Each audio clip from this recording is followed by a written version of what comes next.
हमारे चैनल पर आपका पुनः स्वागत है। तो आज हमारा शुरू होने वाला है एनसीईआरटी सीरीज़। एनसीईआरटी सीरीज़ आप किसी भी जनरल कॉम्पिटिशन की तैयारी कर रहे हो, वो चाहे वो बीपीएससी की कर रहे हो, यूपीएससी की कर रहे हो, यूपीपीसीएस की कर रहे हो या आप भारत की किसी भी जनरल कॉम्पिटिशन की तैयारी कर रहे हो, तो एनसीईआरटी इसमें सबसे रामबाण होता है। तो एनसीईआरटी में आज हम देखने वाले हैं क्लास 7 का ज्योग्राफी यानी हमारा पर्यावरण जो बुक है, इसमें सबसे पहले अध्याय से हम शुरू करेंगे और ये एनसीईआरटी सीरीज़ तब तक चलेगा जब तक हमारा 6 से 12 तक ऑल ओवर कंप्लीट ना हो जाए। तो आज हमारा जो टॉपिक है वो हमारा है अध्याय 1 पर्यावरण। तो चलिए हम पर्यावरण के बारे में सबसे पहले जानते हैं। पर्यावरण को इंग्लिश में एनवायरनमेंट कहते हैं। क्या कहते हैं? एनवायरनमेंट कहते हैं। और इस शब्द की उत्पत्ति की बात किया जाए, ये एक फ्रेंच शब्द है। कैसा शब्द है? फ्रेंच शब्द है। इसका जो मीनिंग होता है एनवायरोनियर। ये जो उत्पत्ति हुआ है एनवायरनमेंट का, वो हुआ है एनवायरोनियर से हुआ है, जिसका अर्थ होता है पड़ोस। अगर इसको हम भारतीय परिप्रेक्ष्य में देखें, संस्कृत से रिलेट करके देखें, तो संस्कृत भाषा में परि यानी चारों ओर और आवरण मतलब घेरा से मिल करके बना है। यह हमारा संस्कृत के अनुरूप है। अब इसकी हम परिभाषा को अगर देखें, तो हमारे चारों ओर उपस्थित सभी वस्तुओं जो मुझे घेरे हुए है, पर्यावरण कहलाता है। पर्यावरण कहलाता है। आप हमारी तरह नोट्स बनाते जाएंगे ताकि भविष्य में आपको फिर दिक्कत ना हो। तो पर्यावरण, अब आता है इसमें हमारा टॉपिक पर्यावरण के घटक। इसमें पर्यावरण के घटक को अगर देखें, तो पर्यावरण के मुख्य रूप से 3 घटक, ऐसे देखा जाए तो 2 ही होता है, लेकिन मानव को लगा के 3 घटक होते हैं। सबसे पहला इसमें आता है मानव निर्मित, दूसरा आता है प्राकृतिक, तीसरा आता है मानव खुद। ये जो है हमारा पर्यावरण का घटक है। अब इसमें हम एक एक करके देखेंगे कि कौन सा घटक जो है मानव निर्मित है और कौन सा घटक जो है हमारा प्राकृतिक है, और मानव के अंदर में कौन कौन आता है। तो चलिए यहाँ पर हम चित्र के माध्यम से भी समझ सकते हैं, लेकिन इसको विस्तार से थोड़ा आगे बढ़ करके देखेंगे। यह है हमारा प्राकृतिक घटक। प्राकृतिक घटक यानी प्राकृतिक घटक वैसा घटक होता है जिसका निर्माण प्रकृति ने किया हो, जिसका निर्माण प्रकृति के द्वारा, ईश्वर के द्वारा किया गया हो, वो सभी जो है प्राकृतिक घटक कहलाते हैं। जैसे इसका उदाहरण दिया हुआ है हमारा यहाँ पर जल, यानी जल से बन गया जलमंडल, वायु, वायु से हो गया हमारा वायुमंडल, स्थल, स्थल से हो गया हमारा स्थल मंडल, सजीव से हो गया जैव मंडल। ये सभी जो है हमारा प्राकृतिक घटक है ना, नेचुरल है ना, प्राकृतिक घटक है। अब इसमें अगला टॉपिक जो होता है हमारा, जो नेचर बनाया था वो, अब अगला टॉपिक है हमारा मानव निर्मित, यानी जिसका निर्माण मानव ने किया हो, जिसे मानव ने बनाया हो। इसका उदाहरण देखें तो पार्क हो जाएगा, इमारत हो जाएगा, पुल हो जाएगा, सड़क हो जाएगा, उद्योग हो जाएगा, स्मारक होगा। इसके अलावा अगर आप जोड़ना चाहें तो बेंच हो जाएगा, डेस्क हो जाएगा, है ना। आप जो घर में जितने भी सामग्री मार्केट से खरीद करके लाते हैं, मार्केट में बना हो, वो सभी हो जाएगा। फीमेल के सामान से बात किया जाए तो चूड़ियाँ हो जाएंगी, लिपस्टिक हो जाएगी। ये सभी जो है क्या है, एक मानव निर्मित प्रोडक्ट में आता है।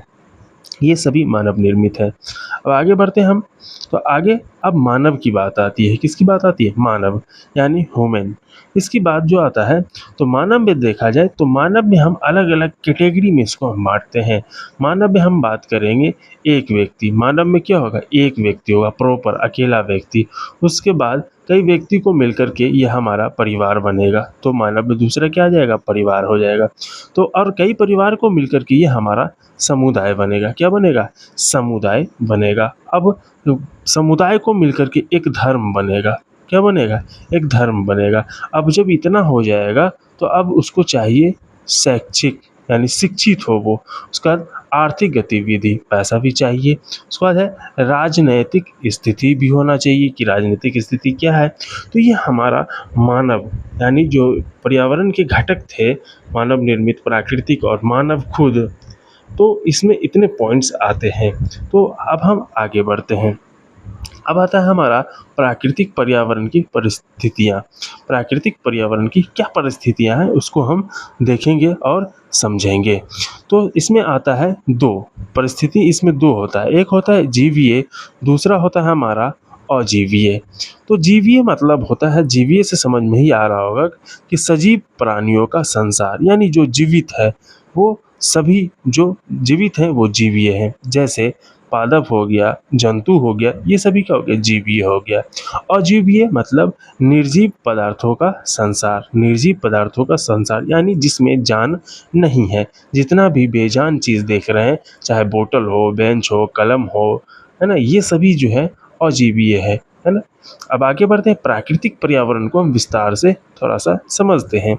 प्राकृतिक पर्यावरण की बात किया जाए तो प्राकृतिक पर्यावरण में देखा जाए भूमि, जल, वायु, पेड़ पौधे एवं जीव जंतु मिलकर पर्यावरण बनते हैं, यानी प्राकृतिक पर्यावरण बनते हैं। तो सिंपल सा चीज़ मैंने अभी बताया आपको पीछे कि जिसका निर्माण प्रकृति ने किया है, जिसका निर्माण प्रकृति ने किया है वो सभी प्राकृतिक जो है पर्यावरण है।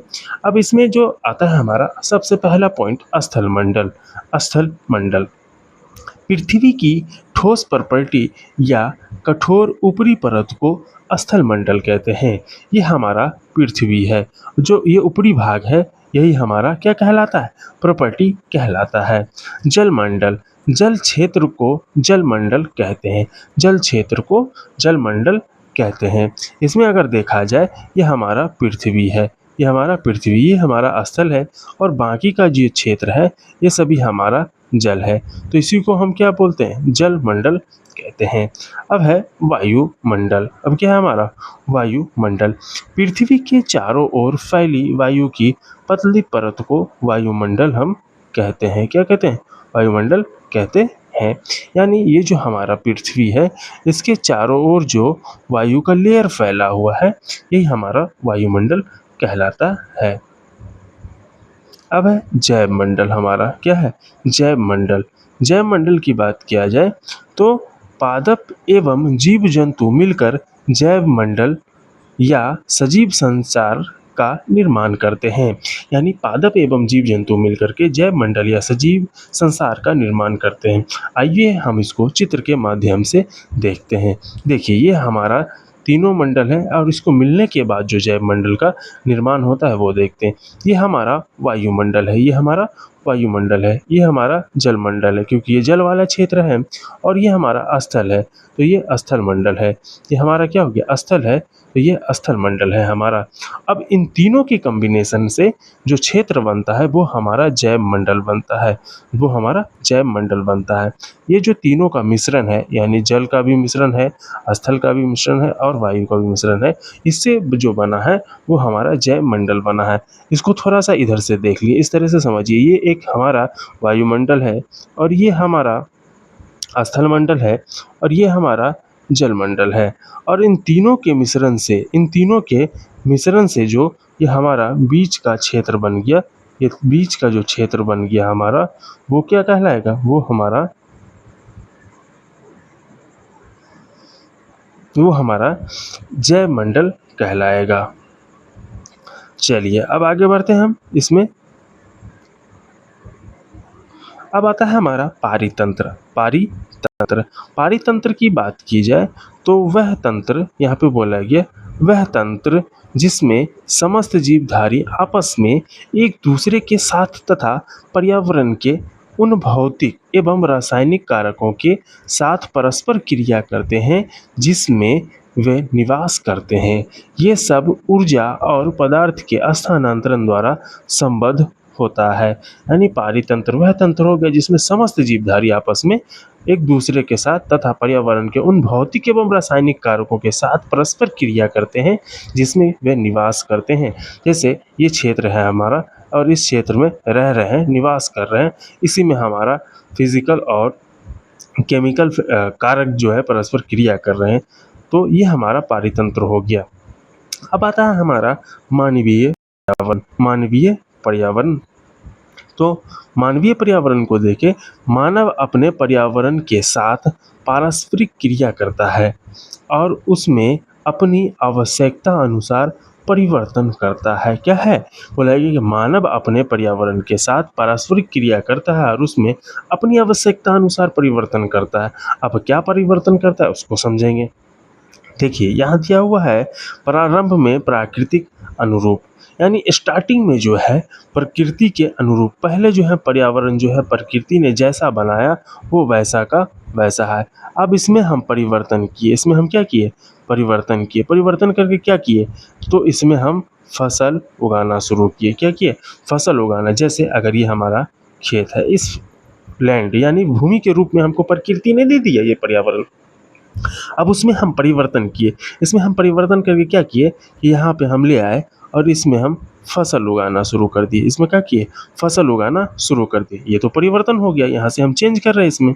अब जो है तो ये फसल उगाने की प्रवृत्ति कब आती है, जब हम अस्थाई जीवन और पशुपालन करना प्रारंभ कर देते हैं। यानी फसल उगाना जब शुरू कर देंगे तो अस्थाई जीवन, स्वाभाविक है कि अगर हम यहाँ खेती कर रहे हैं, इस क्षेत्र में खेती कर रहे हैं, तो हम इसको छोड़ करके भागेंगे नहीं। तो यहाँ से हम में आ जाता है अस्थाई बसने की प्रवृत्ति, और इसी जगह हम पशुपालन करना भी प्रारंभ कर देते हैं।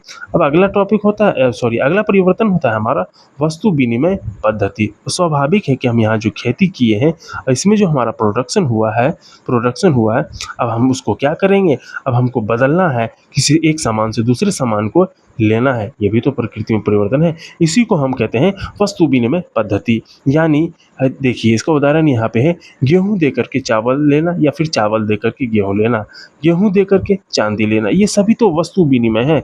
ये सभी क्या है, वस्तु विनिमय है। जैसे सपोज दैट मुझे चाहिए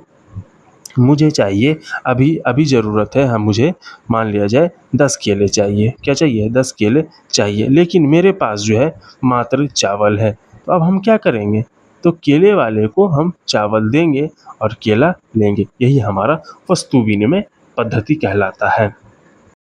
अब आता है हमारा एक नोट है जिसमें लिखा है कि विश्व पर्यावरण दिवस कब मनाया जाता है। तो विश्व पर्यावरण दिवस हर साल 5 जून को मनाया जाता है। इस अध्याय से अब जितने भी अभ्यास प्रश्न दिए गए हैं उनको मैंने लाया है, और उसको आप लोग ध्यान से देखिए कि किस तरह से प्रश्न एनसीईआरटी में ऐड किए जाते हैं। सबसे पहला है, इनमें से कौन सा प्राकृतिक पारितंत्र नहीं है, यानी जिसका निर्माण प्रकृति ने नहीं किया है। तो मरुस्थल, इसका निर्माण प्रकृति ने किया। वन, इसका भी निर्माण प्रकृति ने किया। यानी ताल, ये जो ताल जो है इसका निर्माण प्रकृति ने नहीं किया है। अगला प्रश्न है, इनमें से कौन सा मानवीय पर्यावरण का घटक नहीं है। मानवीय पर्यावरण का घटक नहीं है। स्थल, धर्म, समुदाय। यहाँ पे स्थल जो है ये मानवीय पर्यावरण का घटक नहीं है, क्योंकि स्थल का निर्माण जो है कौन किया है, वो प्रकृति के द्वारा किया गया। ये प्राकृतिक घटक है। इसमें से कौन से मानव निर्मित पर्यावरण है। मानव निर्मित, जिसका निर्माण मानव ने किया हो, पहाड़, जिसका तो निर्माण प्रकृति किया है, समुद्र प्रकृति, और यहाँ आता है हमारा अगला ऑप्शन सड़क, जिसका निर्माण मानव ने किया है। इनमें से कौन सा पर्यावरण के लिए खतरा है, पादप वृद्धि। ये तो अच्छी बात है कि पादप वृद्धि होगा, पर्यावरण में फायदा होगा। जनसंख्या वृद्धि, यही खतरा है। यही क्या है, खतरा है। आबादी बढ़ेगा, हम पर्यावरण के साथ छेड़छाड़ करेंगे, पेड़ पौधे को काटेंगे। फसल वृद्धि, ये तो अच्छी बात है। चलिए अब है अगला हमारा ये मिलान करने वाला प्रश्न है, और ये हमारा आज का एनसीईआरटी का इतना ही लास्ट होगा। जैव मंडल मतलब वह संकीर्ण क्षेत्र जहाँ स्थल, जल एवं वायु पारस्परिक क्रिया करते हैं, उसको हम जैव मंडल कहते हैं। अभी पीछे मैंने समझाया, ये हमारा तीनों मंडल है, और इसमें जो ये तीनों को मिला करके बनता है, इसी को हम क्या कहते हैं, इसी को हम कहते हैं जैव मंडल कहते हैं। इसी को हम जैव मंडल कहते हैं। अब है हमारा अगला कि वायुमंडल, पृथ्वी को घेरने वाली वायु की चादर को हम क्या कहते हैं, वायुमंडल कहते हैं। अब है जलमंडल, जलीय क्षेत्र को हम जलमंडल कहते हैं। पर्यावरण, हमारे आसपास का जो क्षेत्र है वो पर्यावरण कहलाता है। आपको ये वीडियो अगर अच्छा लग रहा हो तो हमारे चैनल को सब्सक्राइब कर लेंगे, हमारे वीडियो को लाइक कर देंगे। आज के लिए इतना ही, धन्यवाद।